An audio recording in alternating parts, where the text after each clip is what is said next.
Hey again, Flora. What's on your mind today?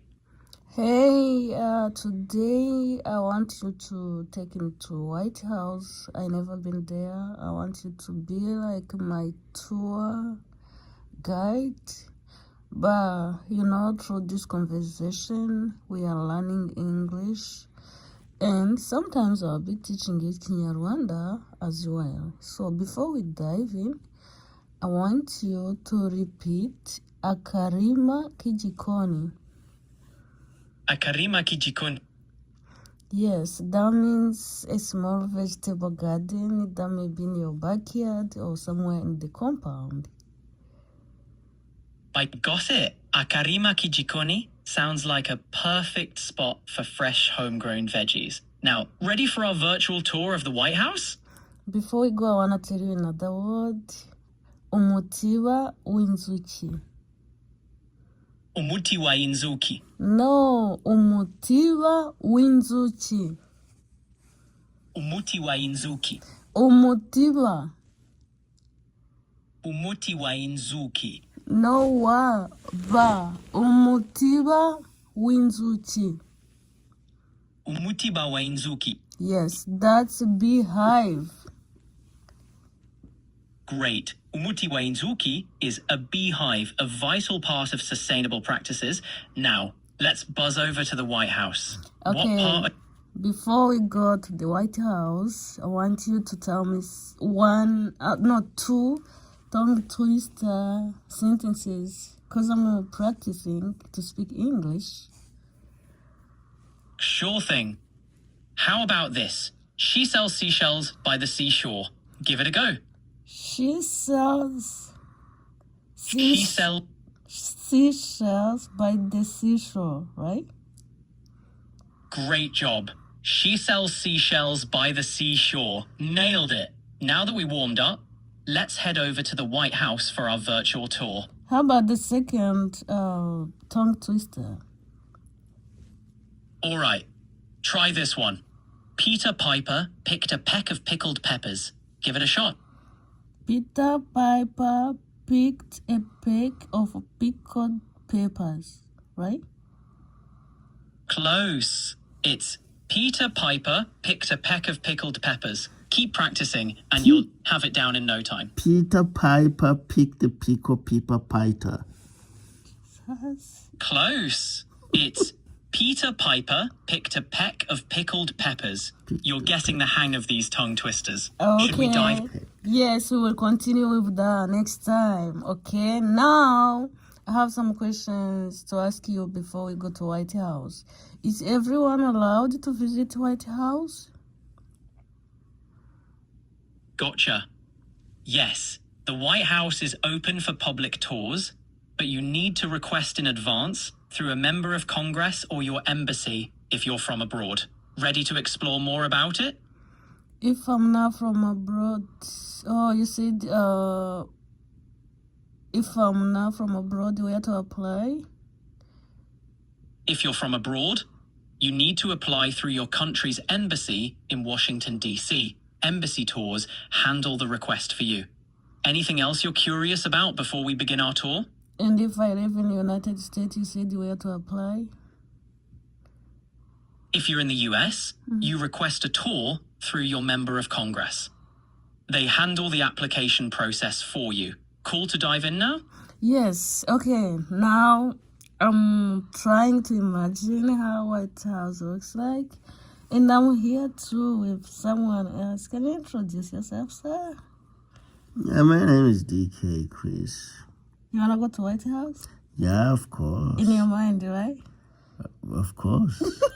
Yeah. Okay. So take us to White House now. So like at the entrance, what to expect there? So before we go to White House, I want to ask if there is like a background check before you go there, or once your application, goes through and you just go, or how's that work? What is the process? Yes. There's a background check for security reasons. Once your application is received, they conduct a screening to ensure everyone visiting meets the security requirements. Ready to step through those iconic gates? Yes, I can't wait. Okay, let me know, like, how does it look like at the entrance, what to expect there. Yes. All right. As you approach the White House, you'll see the historic iron fence and majestic North Lawn. Security will check your ID, and you'll follow a path lined with lush greenery. The atmosphere feels grand and full of history. Ready to step inside?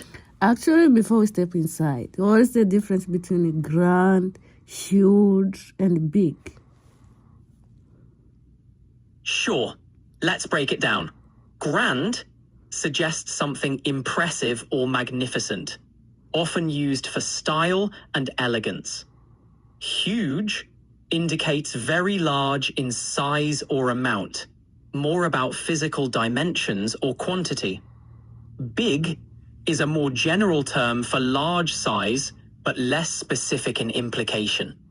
Got it? Let's continue. All right. Stepping inside, you'll enter through the East Wing, where you'll see rooms steeped in history, like the East Room for receptions, the Green Room with its elegant decor, and the famous Oval Office. It's a blend of grandeur, history, and political significance. Quite the adventure, right? Yes, what is the definition of grandeur? Grand refers to something marked by impressive or magnificent quality, often relating to size, style, or appearance. It conveys a sense of splendor or elegance. Make sense? Yes, let's continue. As we continue, you'll notice the rich details in each room, from artwork to chandeliers. The White House isn't just an official residence, it's a living museum of American history. What's catching your imagination the most? American history. It's such a fascinating tapestry, right? Yes, right. It's such a rich tapestry, right? Right. The White House embodies so much of America's history, from presidential decisions to cultural moments. Each room tells a story, reflecting different eras and personalities. What aspect intrigues you the most? So, actually, about history, I heard about this president. They said he got stuck in a bathtub. Is it true?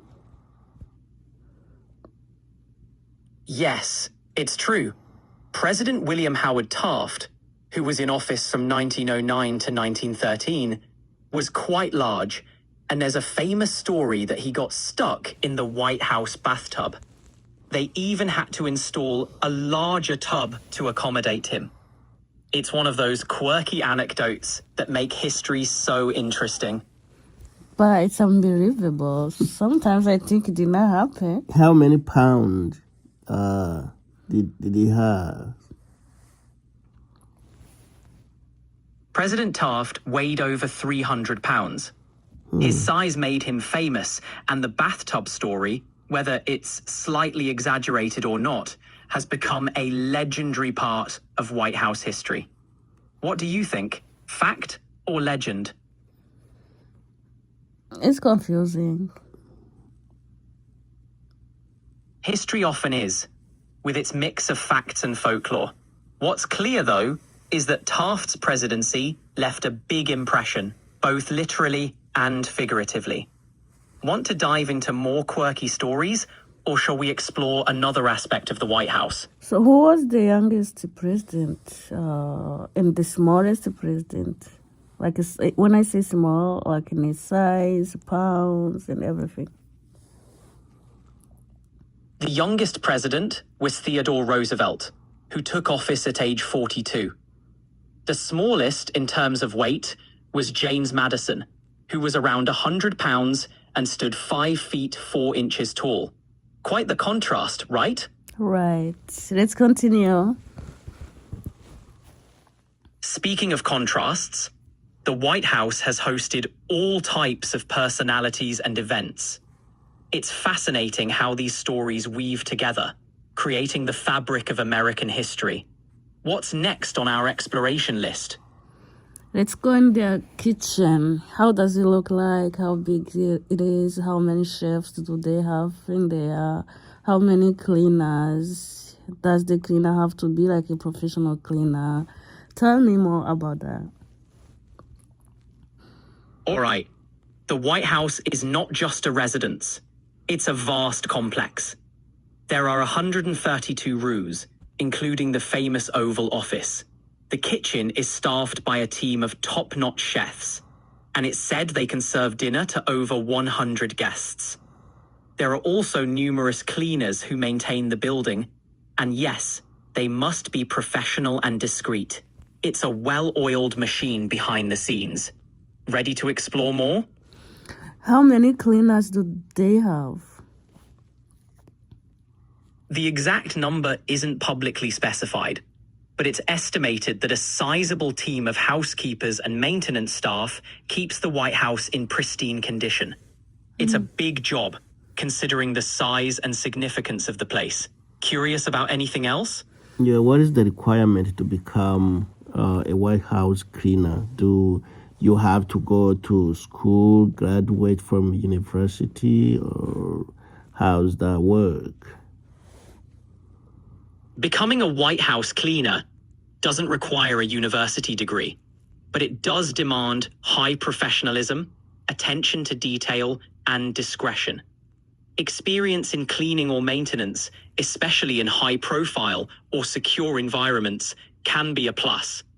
Security clearance is also essential due to the sensitive nature of the workplace. It's a unique role that requires a special set of skills. Okay, so I heard they have this blue room, green room, and red room. Can you tell me the difference between these rooms? Why are they named after these colors? Is there any meaning or anything in the background or in a history related to these colors? The blue, green, and red rooms are named after their distinctive color schemes, each with its own history and purpose, like the blue room for formal receptions. Each color reflects the room's unique decor and function. What else can I share? Is it allowed to take pictures in this tour, in the visitation? Yes, visitors can usually take photos during public tours of the White House, but there might be restrictions in certain areas. Always best to check current guidelines before snapping away. I heard that the First Lady has her own team who take care of herself. So tell me about this team. How many staff in this team? The First Lady typically has a dedicated staff that includes a chief of staff, social secretary, and various aides to manage her initiatives, media relations, and public engagements. The size varies, but it's a well-coordinated team. Curious about their roles? Maybe next time. So, let me see. Tell me more about how many rooms in a total does the White House have? The White House features 132 rooms across its 6 levels, including 35 bathrooms. It's a massive space combining offices, living quarters, and areas for public events. Quite the historic home, right? Yes. So, do they have their own hospital in there, their schools, their clinics? How does it work when it comes to education and the healthcare? The White House has a small medical unit, including a clinic for immediate healthcare needs. For education, if the president's children are school-aged, they typically attend private schools in the area, not within the White House. It's a unique setup, balancing privacy and normalcy. Curious about anything else? So among the First Ladies who've been in there, has ever anyone gave birth in there? Only one First Lady, Martha Jefferson, gave birth in the White House. She was the wife of President Thomas Jefferson. It's a rare occurrence in the history of the White House. Intrigued by other historical tidbits? Actually, I'm so... Oh my God. It's so good to be born in the White House, right? It would certainly be a unique experience, surrounded by history and significance from day one. A birthplace with such iconic stories would be quite the anecdote. It's an interesting piece of trivia for sure. What else has you curious today? Their backyard.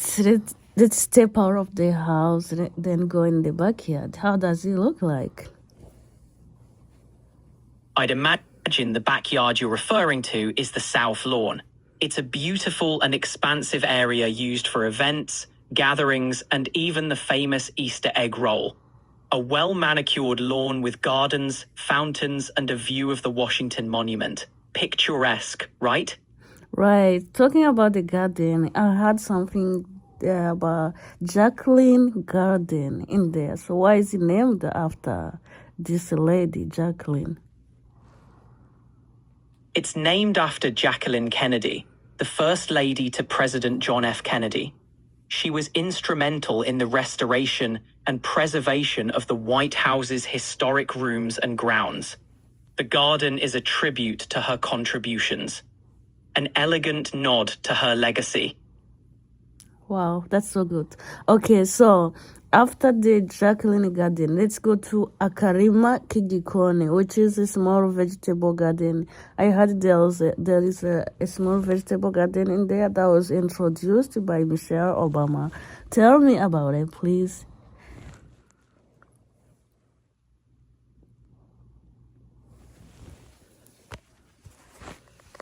Absolutely.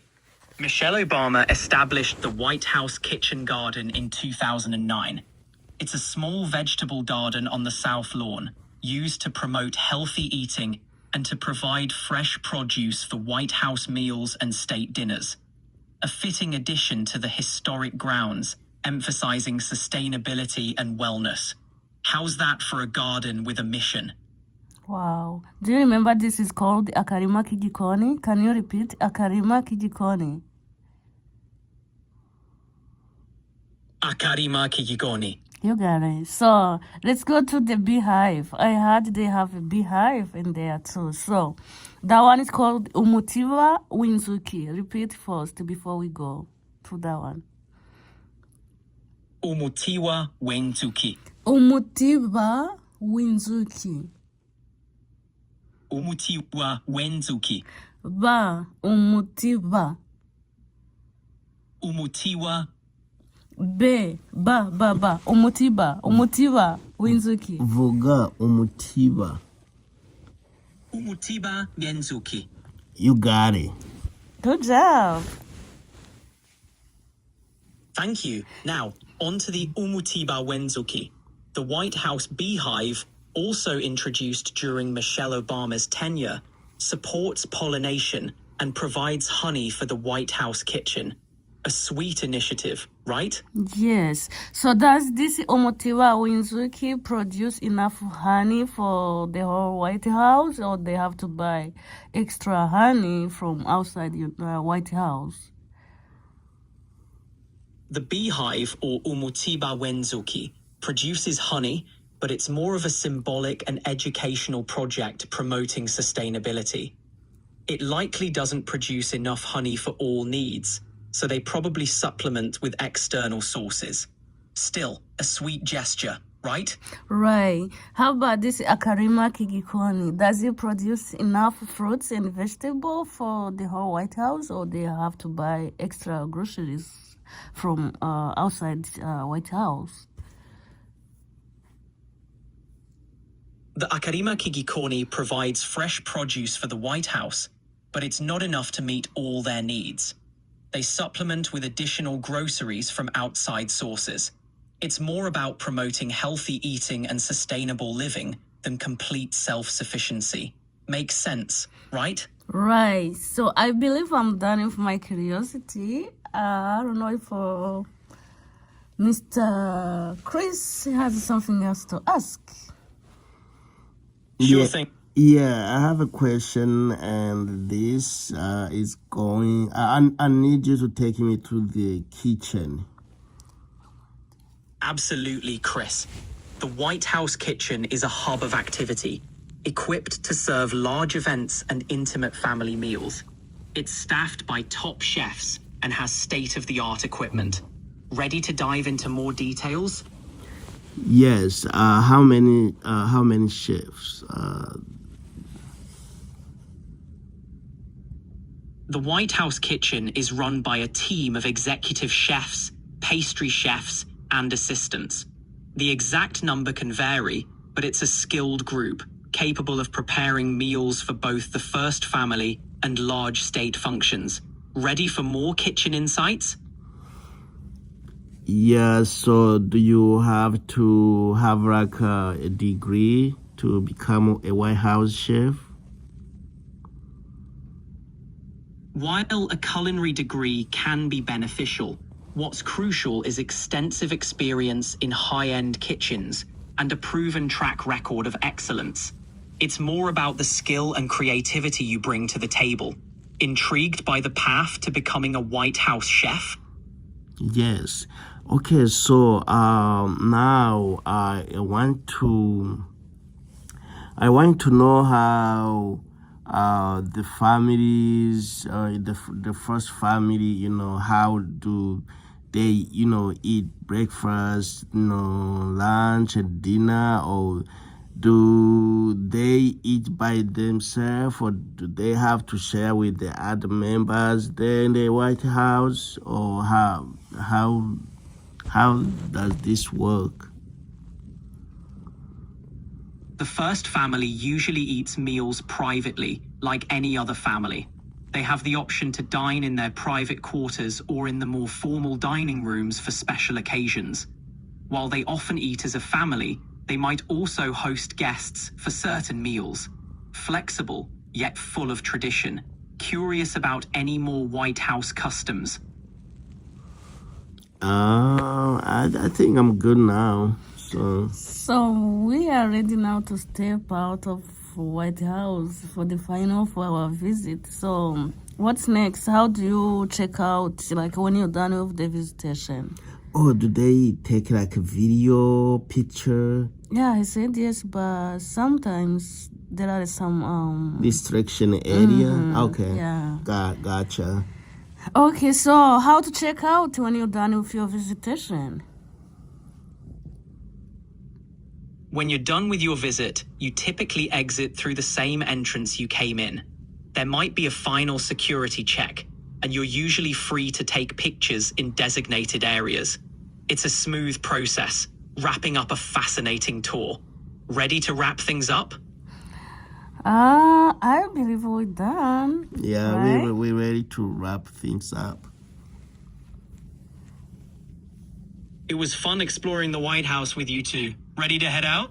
Yes. So now, where can I get the driver to take me back home from White House? You can arrange a ride through a taxi service or a ride-sharing app like Uber or Lyft. They'll pick you up from the designated area near the White House. Easy and convenient. Safe travels. Do they have like some hotel around there? Yes, there are several hotels near the White House, ranging from luxury to more budget-friendly options. You can easily find accommodations to suit your preferences. Need recommendation or ready to head out? I need the recommendation before I take my taxi to the hotel. Got it. The Hay Adams and the Willard Intercontinental are top-notch and close to the White House. For something more budget-friendly, the Capitol Hill Hotel is a solid option. Enjoy your stay. Okay, thank you so Thank much. you. Bye-bye. Anytime. Yeah, Have a it was a nice talk to you. Bye. pleasure was mine. Take care.